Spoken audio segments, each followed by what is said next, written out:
Padang Pariaman dalam hal ini masuk Sumatera Barat juga, tidak ada industri yang sangat besar yang ada di situ yang kemudian menjadikan efek tetesan air gitu ya kalau bahasa orang ekonominya, yang kemudian berefek untuk ekonomi secara industri, sehingga yang mayoritas adalah petani.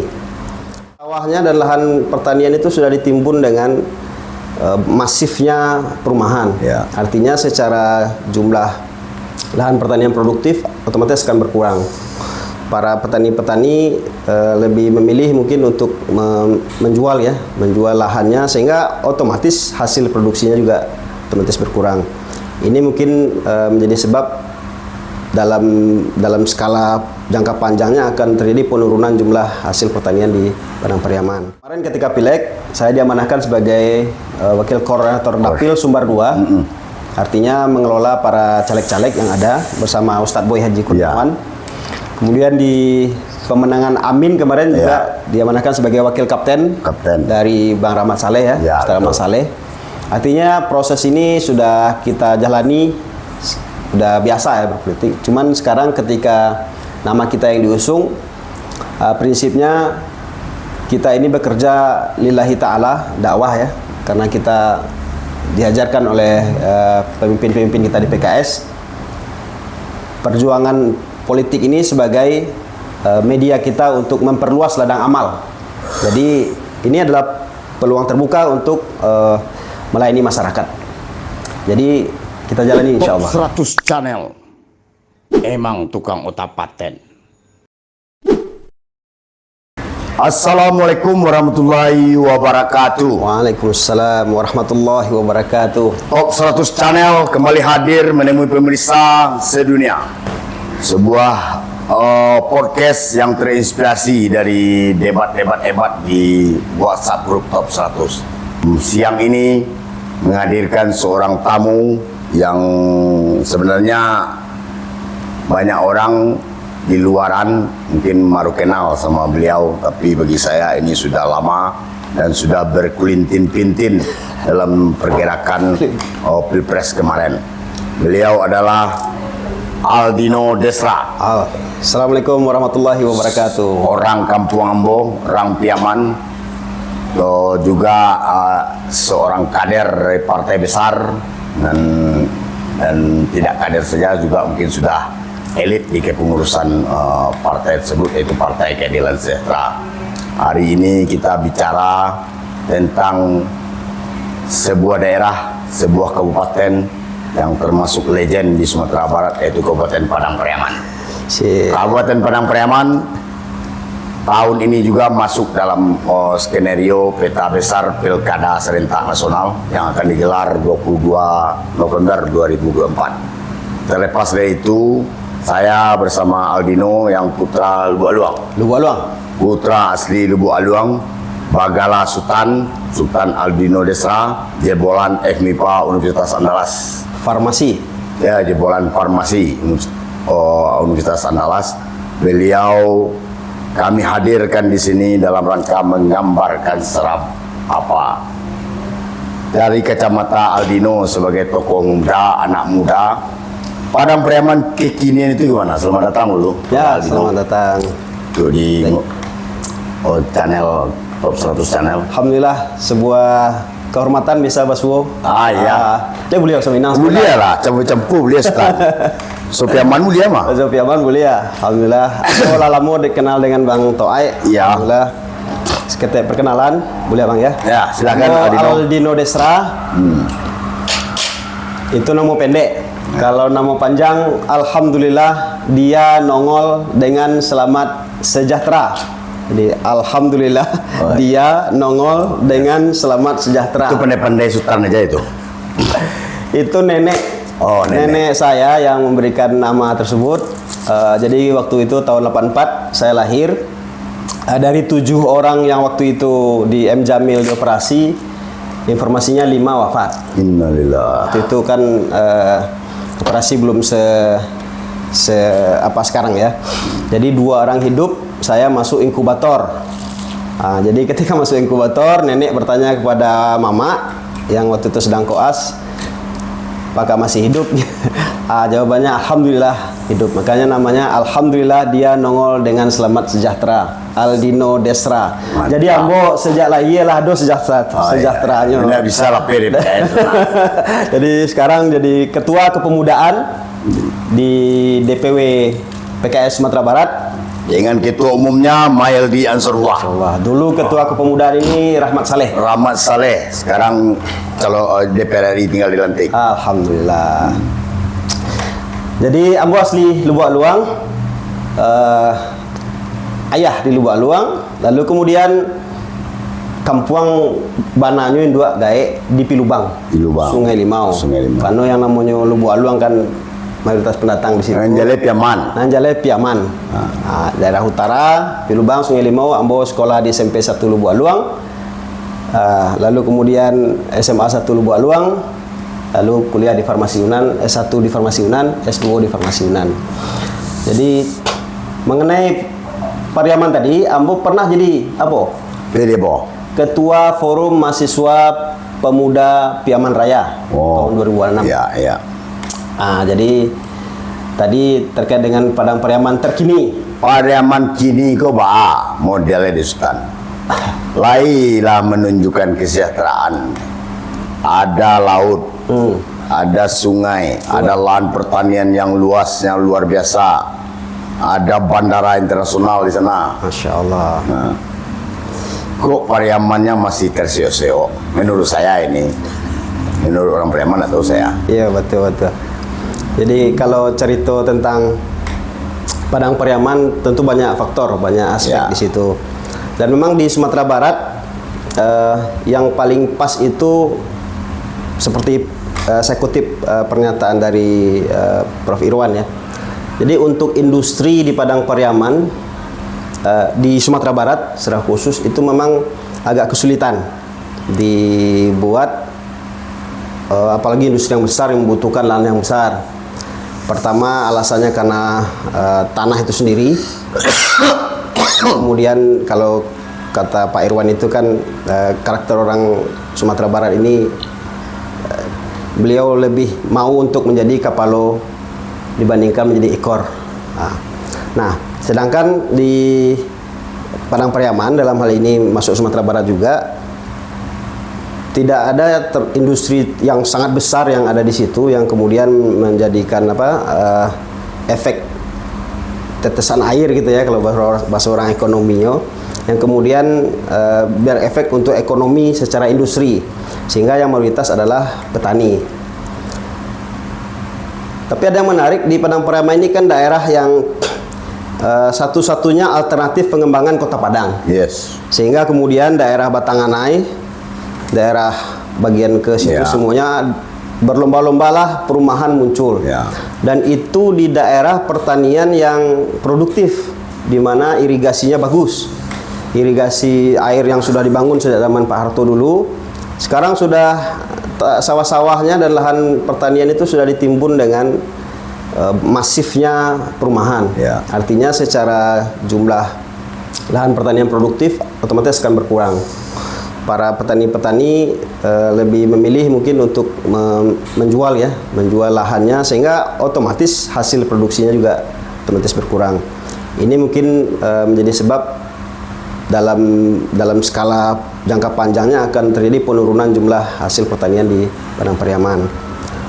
Tapi bisa saja ini jadi jadi blessing in disguise juga, bahwasanya jumlah penduduk yang semakin mengarah ke daerah Batanganai gitu ya, daerah Padang Pariaman itu membuat ada penumbuhan wilayah dalam tanda kutip semi kota baru gitu. Artinya kota penyangga seperti Jakarta, ada Depok, Jabodetabek.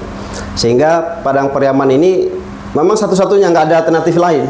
Kalau ke Solo ada di situ ini kan, nggak mungkin kembang ke laut, nggak mungkin kembangkan ke bukit. Satu-satunya, maka yang mungkin bisa dilakukan itu adalah menyeriuskan itu, membangun dengan paradigma ala-ala perkotaan, sehingga pengembangan kota ke Padang yang ke arah Batanganai tersebut itu dijadikan direncanakan secara serius Jadi, sebagai metro sebagai city, metro kota. kota penyanggah Ya. bagi kota Padang yang besar ini. Mungkin perlu ada hotel di situ, Ya. atau kegiatan-kegiatan Ya produksi. public service-nya lah Public yang service-nya di mengarah situ. ke kota besar Betul. kan gitu. Nah, itu kan parsilnya Batanganai. Ya, Parsil lain kan banyak, Betul. ada berapa kecamatan di Padang Pariaman itu. Te- Artinya industri memang industri besar enggak. Tapi industri yang besar itu yang ada selama ini adalah industri pertanian. betul. Penguatan produksi pertanian itu sebenarnya ada di Padang Pariaman dengan irigasi-irigasi yang dibangun di masa Orde Baru dulu. Apakah kita biarkan Batanganai dengan tumbuh sebagai metro city atau kota baru yang akan menjadi penyanggah dari kemajuan kota Padang, lalu kecamatan-kecamatan lain kita berdayakan untuk memperkuat produksi itu, Betul. sehingga Padang Pariaman tidak ada apa istilahnya, tidak seperti itu aja gitu. Tadi kan satu sektor kota. Ada yang menarik juga ketika ide daerah atas itu ya, daerah kayu Ya. tanam Teruk City akan dijadikan sebagai sentral pendidikan, Ya, itu pusat hal yang pendidikan. sangat menarik ya. Karena Tapi itu hari ini kan stuck. ya Kemampuan stakeholder di Padang Pariaman nggak bisa seperti zamannya Pak almarhum dulu itu. Dibiarkan stuck, sekarang jadi pintu keluar exit tol. betul. Nah, Kalau alasan mungkin banyak ya, sama-sama kita dengar ya, ada alasan Covid, ada alasan macam-macam dari pemerintah, bisa saja. Cuman kita berharap dan kita melihat itu sebuah hal yang sangat penting ya, karena ketika sebuah, kan dalam dunia apa, kalau kata orang-orang properti itu, kalau beli lahan itu di daerah PKS, PKS itu tahu aja, daerah pasar, kampus, sekolah, Ya. maka dia akan menyebabkan peningkatan nilai properti yang tinggi dari itu. Nah, ketika kita buat sebuah lokasi sentral pendidikan seperti dulu Limau Manis kan, itu kan dulu sepi ya, sekarang udah rame, udah banyak tumbuh ekonomi di situ, hidup. Maka kalau daerah kawasan Taro Situ itu benar-benar jadikan sentral pendidikan, dan kemudian kita bisa mengundang mungkin lembaga-lembaga pendidikan swasta yang, karena daerahnya dingin kan, daerah pendidikan itu kan yang seperti Bukit Tinggi, daerah Ya, Malang, betul. atau Malang dingin daerahnya Ya. kan, itu bagus untuk suasana pendidikan. Maka saya melihatnya itu sebagai sesuatu yang penting. atau gini aja Sultan, kita bagi dua aja Padang Pariaman ini gimana lagi? Utara dan Selatan, Utara dan Selatan.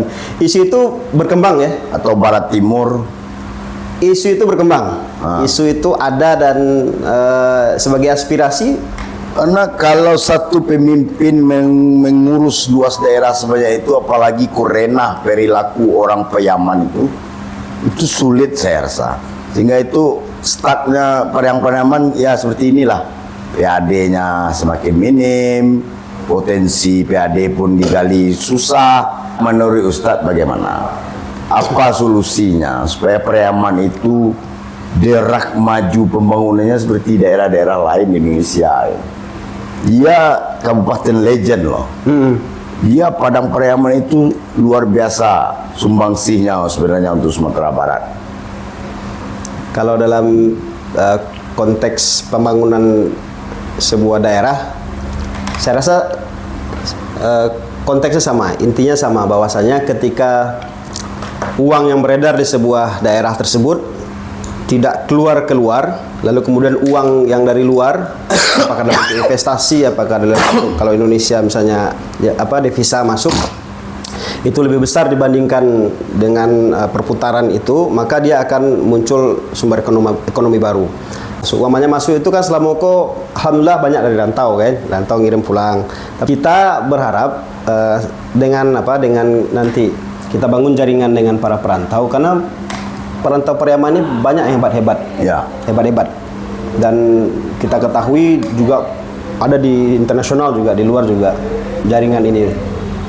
Selama ini mungkin belum termaksimalkan untuk bisa ada hub ya, penghubung untuk membawa dana-dana dari rantau tersebut, baik dalam konteksnya investasi, apakah dalam bentuk CSR-nya untuk ke kampung kita. Alasannya banyak ya, alasannya banyak.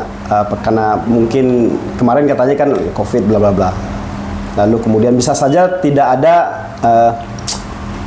OPD khusus ya yang ditugaskan untuk ini. Tidak diberikan. Kadang kalau birokrasi ini lambat. Kalau dia tidak dibikin ada keleluasan untuk mengakses banyak.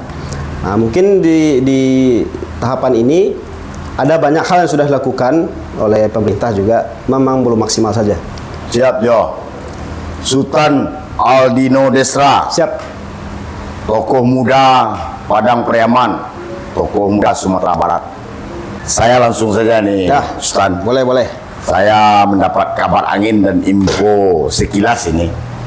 Salah satu pilkada di Sumatera Barat nanti, yaitu pilkada Padang Pariaman, PKS memberikan amanah awal atau rekomendasi awal pada sosok yang mungkin di Lubuk Aluang dan di Padang Pariaman atau di kader PKS sendiri adalah sosok yang tidak asing, yaitu Sultan Aldino Desra. Sip. Apa benar itu? Ya, di PKS itu ada mekanisme pemilihan internal. Jadi di kader seperti pemilu, Ya. seperti pemilu, ada pemilunya naik ke DPTD di kabupaten, dibahas, dirapatkan, lalu diusulkan ke provinsi. Waktu di awal diusulkan 4 nama calon, Bakal calon ya? bakal calon ke provinsi. Lalu Dari PKS Padang Pariaman? Dari PKS Padang Pariaman.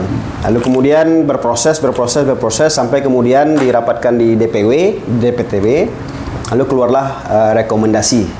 Dan hebatnya lagi, rekomendasi itu satu nama. Tersisa 1 nama. Namanya Aldino Desra. Alumni Permasi Unan. Iya toh? Awak sebagai kader, ketika diberikan amanah setelah melalui proses musyawarah tentu saja di DPTW, setelah keluar namo, maka perintahnya adalah siap laksanakan Ustadz. Apa nggak grogi ketika diutus menjadi bakal calon partai besar, Partai Keadilan Sejahtera, untuk maju Bupati Padang Pariaman Pilkada 2024? Ke pertanyaannya tadi grogi, selama ini kita kemarin ketika pileg saya diamanahkan sebagai wakil koordinator dapil Sumbar 2, artinya mengelola para caleg-caleg yang ada bersama Ustadz Boy Haji Kurniawan. Kemudian di pemenangan Amin kemarin juga diamanahkan sebagai wakil kapten dari Bang Rahmat Saleh ya, Ustadz Rahmat Saleh.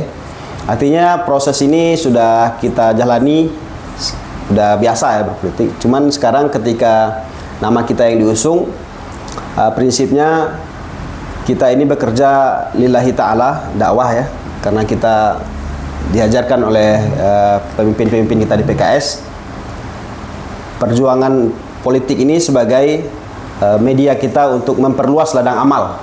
Jadi ini adalah peluang terbuka untuk melayani masyarakat. Jadi kita jalani insya Allah. Terus setelah ini apa yang akan Aldino Desra lakukan?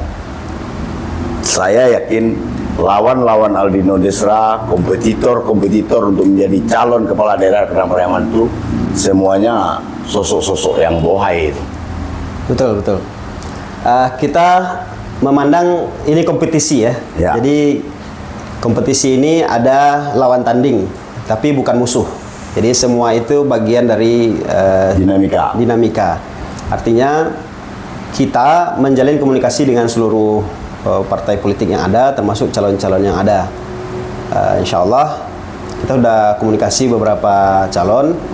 Jadi ibarat marapulai, ibarat anak daro, kok mencari marapulainya oleh. Jadi PKS di Padang Pariaman mendapatkan 4 kursi ya, alhamdulillah, kepercayaan dari masyarakat Padang Pariaman. Tetap masing-masing dapil 1 kursi, alhamdulillah. Sedangkan untuk mencalonkan di Padang Pariaman itu butuh 8 kursi. 8 kursi. Nah, jadi kita Artinya PKS harus berkoalisi ya. koalisi dengan kawan yang lain yang memiliki 4 kursi. Hampir semua itu memenuhi syarat kecuali PDIP 1 kursi. Ya, ya. Yang lain 4 kursi, 5 kursi, 6 kursi, 7 kursi. Jadi Tapi tidak ada satu partai pun yang bisa mengusung calon sendiri. enggak. Nggak ada ya. Padang Pariaman 2004-2029 harus ada perubahan yang signifikan. Memang betul tuh. Perubahan ini ada banyak. Ya. Dari B menjadi B plus itu berubah. Yo. Artinya Dari minus juga berubah. berubah juga.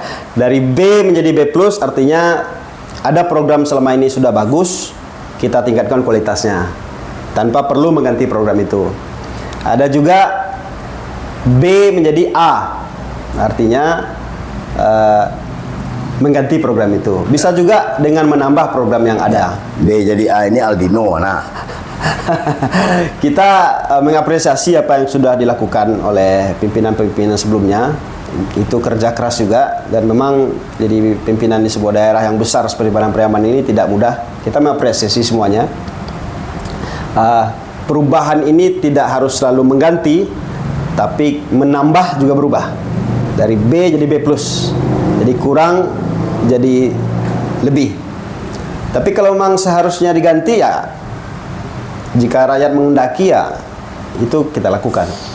Berarti seorang recommended dari PKS Aldino Desra ini secara kebatinan sudah menyatakan siap ya. Insya Allah siap. Maju di Pilkada Padang Pariaman yang akan bagalebo itu. Begini ya Jo, Ah.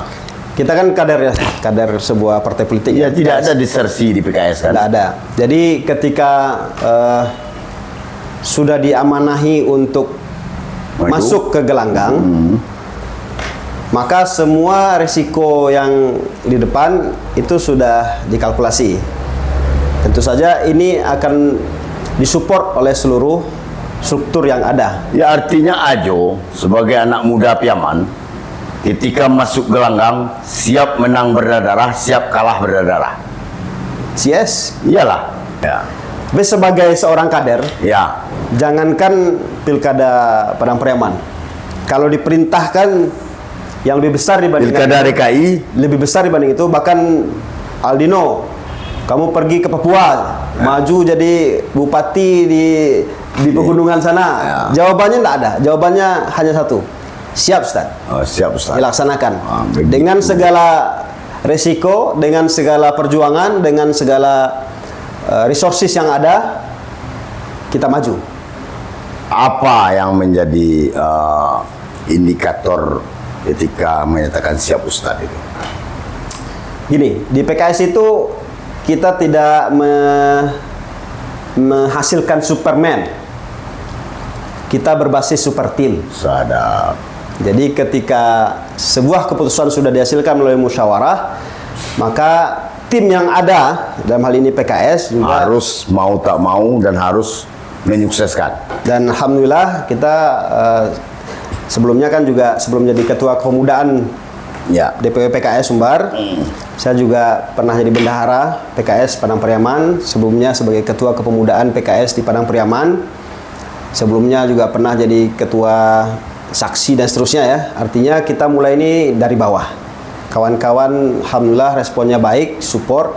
Terakhir sudah ada halal bihalal ya, yang mengumpulkan seluruh ketua struktur ya, pimpinan DPD, DPC, DPRA, caleg-caleg yang kemarin sudah kumpul semua. Alhamdulillah Buya Maheldi hadir, dan mungkin sudah beredar juga di TikTok bahwa Pasti teriakannya Aldino cabut. sudah ada yang disampaikan oleh Buya Maheldi bahwa saya diamanahkan untuk maju di Padang Pariaman. Ini bukan urusan personal Aldino Desra, Tapi adalah institusi PKS. institusi PKS dengan segala resourcesnya, Ya. dengan segala dukungan setiap yang lahir dari hasil keputusan resmi dari PKS, insya Allah semuanya akan bergerak. Aldino Desra, namanya muda, anak Lubuk Aluang. Saya bangga bisa berkenalan, bisa menjadi sahabat dari Aldino Desra. Dan saya yakin dengan resort yang dimiliki oleh PKS itu modal untuk menjadi orang nomor satu di Kabupaten Padang Pariaman itu sudah dimiliki oleh seorang Aldino Desra.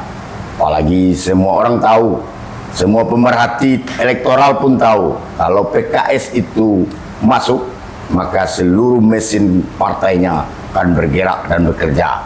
Dan itu yang luar biasa. 3 modal, kata orang jadi pemimpin Sumbar itu ada modal 3T tambah 1T lagi. Saya kira bagi calon PKS itu tidak diambil pusing karena mereka bekerja bersama untuk tujuan menang bersama. Ya kan?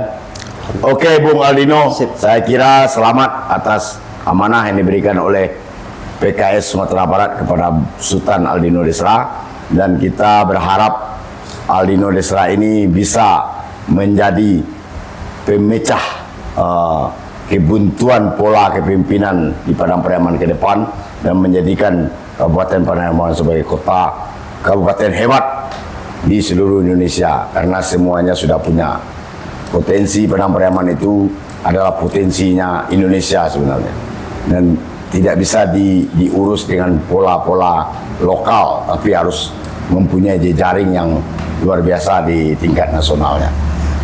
Satu kata atau satu kalimat dengan diutus atau direkomendasikannya oleh PKS Bung Sultan Aldino Desra, apa yang menjadi harapan menjelang detik-detik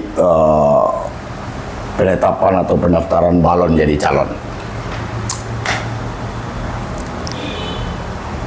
Perubahan itu sebuah keniscayaan, dan Padang Pariaman butuh energi muda untuk menggerakkan perubahan itu supaya lebih cepat dan kemudian lebih agresif dalam pembangunan. Dan saya yakin ketika melihat hasil kemarin ya, perubahan di Sumatera Barat menang, saya yakin di Padang Pariaman perubahan juga akan menang, insyaallah. Sedap, luar biasa Bung Aldino Desra.